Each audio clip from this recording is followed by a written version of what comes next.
let's go back back to 2003, which was when the last time that New Zealand won the World Cup. Now, I remember quite distinctly, this was the biggest thing. I remember, what's her name? Temapara George, Rino.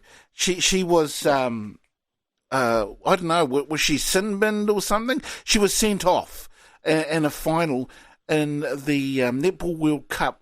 First time probably ever. That is one of the things that I remember from that particular World Cup. You must remember that too, Rino? Yeah, I do remember it really well. Yeah, and that was one of the telling moments of that, and to turn things around at that tournament, to win that and come home with it. Look, I remember the ticker tape parade going up to Auckland at the Aotea Square when they all arrived and came out. And Temapara was much one of the hottest Māori girls going around in 2003. Mm-hmm. And she was like a little Miss Universe student walking out there on the catwalk to walk out the trophy because she knew there were a few things that kind of could have turned that final around. It was good to catch up with the coach who I knew very well as well, Ruth Aiken. Yeah. Title lady and still here in town now, and I caught up with Ruth on Monday after the Silver Ferns had won that World Cup because she was a coach previously 16 years ago when they did win it. And the Paddle Netball Centre still has a massive mould of the World Cup trophy down there. But yeah, no, it was just huge, and yeah, she touched on that moment actually, Keithy. Yeah, and just tells you, but she had so much admiration for Noeline. Yeah. With what she's done, the accolades have come through, and it will be interesting, like she said, to see when Noeline goes forward with Netball New Zealand. But yeah, that's a long time, mate. 16 years. What was the Rugby World Cup? 87 to what was it? Like bloody 20 years or something? 20 odd years. 24 probably. 22 maybe. Yeah, so it's a long time. It's a long time. It's a long time between drinks. Dang, 2011 is the next one. 2011. So, celebrate and savor the moment. But yeah, I do remember that. I was like you, Keithy. We were both in love with Temapara. True that. JT, do you remember much of the 2003 World Cup at all? Can, mate, because there was lots of rugby league players playing for Australia. Everyone was saying, look, the All Blacks will run roughshod, this and that, So they had Matt Rogers, they had Wendell Saylor, and they had the other fella, Lottie Takiri. Mm-hmm. So they came out and made the final, and they just fell short. But I remember being in New Zealand at the time, and there was a big wave of depression hit the country. I think I was the only one smiling, boys, for some reason.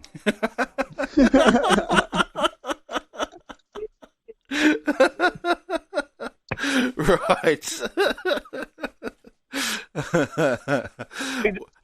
Thanks for that memory. I teed up a game of golf with my grandmother. My grandmother is a staunch rugby All Black supporter, and myself, not to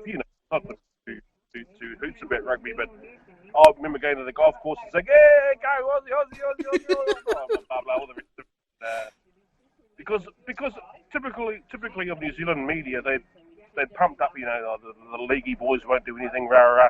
And correct me if I'm wrong, I think out of the three leagueies, and I'm saying Matt Rogers, Wendell Saylor, and Lottie Takiri, I'm pretty sure two of them scored tries in that game. So, look, it is what it is. I'm sitting here with a bunch of rugby fans from the East Coast, and I'm trying to be as polite as I can, but, viva la league. Fair enough, JT. Only you would switch from netball to rugby league just at a blink of an eye, eh? I'll tell you what, though. I'm sorry about netball. Yes, we would. I do remember that. It was in Jamaica. The World Cup in 2003 was in Jamaica. And I remember it because we won, and I remember, what's the mid-quarter's name? Temapara George?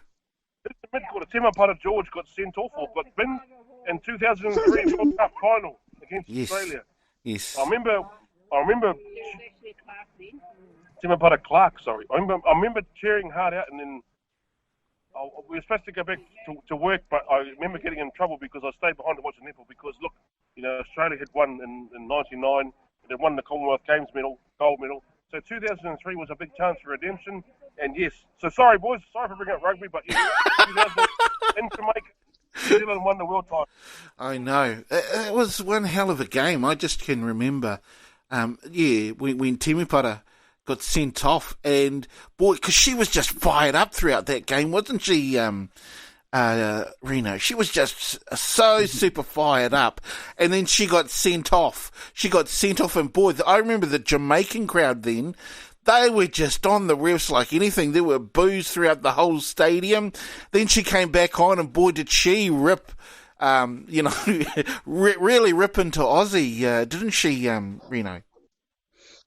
Yeah, and that's what we remember. We still talk about it now, mate, 16 years later, and that's what she'll be remembered for. And whether it was Temepara Clark, George Bailey, or whatever she is now, I think it was Clark back then. But that's something that will go down. Even if she was to write an autobiography, it would feature that moment heavily, especially in that World Cup, and especially the highlight which tops it up was winning that trophy in Jamaica and coming back home. So savor those moments, mate. They're very few and far when you win something like that. No, that's very true. That's very true indeed. Now, I'm not sure if you remember that particular Netball World Cup there yourself there, Raa? No, I can't say I would keep you. I think I do, remember smidgens, but not in its entirety. Me and netball, I'm not too familiar with the game itself. I think now that our girls are in the limelight, I reckon they need that exposure. Oh, well, now that Sky's on board, they'll probably get that exposure there, Rino?